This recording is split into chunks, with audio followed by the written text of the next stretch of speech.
Well, what can you say? It is the words that I don't think anybody in South Florida expected to hear coming from Dwyane Wade as far as his future with the Miami Heat. He's gone. Two words that are hard to say and hard to comprehend right now, and it's still fresh in the minds of so many. But let's recap how we got here and what it means for the Miami Heat. Let's start with how we got here. Dwyane Wade last summer, as we know, it became such a story. Struggling as far as wanting to get a longer-term deal. The Heat felt they didn't want to give him that longer-term deal. They wanted flexibility. But last year, there were no meetings with other teams. There was that strain in the relationship. But Mickey Arison, the Heat owner, stepped in, took care of business. Dwyane had a one-year, $20 million contract, and he went out and had one of the best seasons he's had in a while. Played 74 regular season games, had the 14 playoff games. The Heat won game from the Eastern Conference Finals. And even Pat Riley, the Heat's team president, said that Wade changed the narrative about his injuries and his ability to stay healthy, and he really did have a quality season.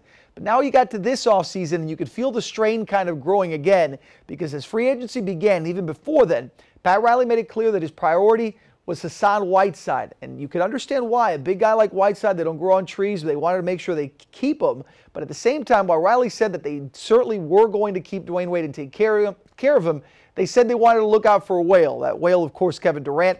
The pursuit of Durant after agreeing to terms on Whiteside at a $98 million deal fell short on Durant, and all that time Wade was kind of pushed to the side. At least he felt that way. That animosity started to grow, the disconnect started to grow. I think we all felt it, I think we all saw it, but like last summer, I think we all felt that when the two sides came together and discussed that it would all work out. But when Wade started to take those meetings and started to talk about meeting with teams, the Denver Nuggets, the Milwaukee Bucks, yes, the Chicago Bulls, the team he ended up signing with, I think he got the sense that this wasn't a bluff, this wasn't a joke, that Dwyane Wade was truly hurt, and Dwyane Wade really felt disrespected by the Heat.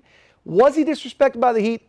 I think it's going to be analyzed by a lot of people. Here's what I know. I don't believe the Miami Heat in any way meant disrespect for Dwyane Wade. I understand why Wade felt disrespected, but I think the reality is this. The Heat wanted to keep the greatest player in their franchise history in uniform. They felt when it was all said and done, that two-year, $40 million offer was a very fair offer. They didn't want to go 3 years. They didn't want to go even more money because, again, Pat Riley's been talking about financial flexibility and wanting to make sure that he maintained the quality of this franchise for years to come. You understand why, as a team executive, he wants that, but you also understand why Dwyane Wade is the greatest player in franchise history, who's given so much to this community and this team, to that uniform, felt the same way about what he deserved.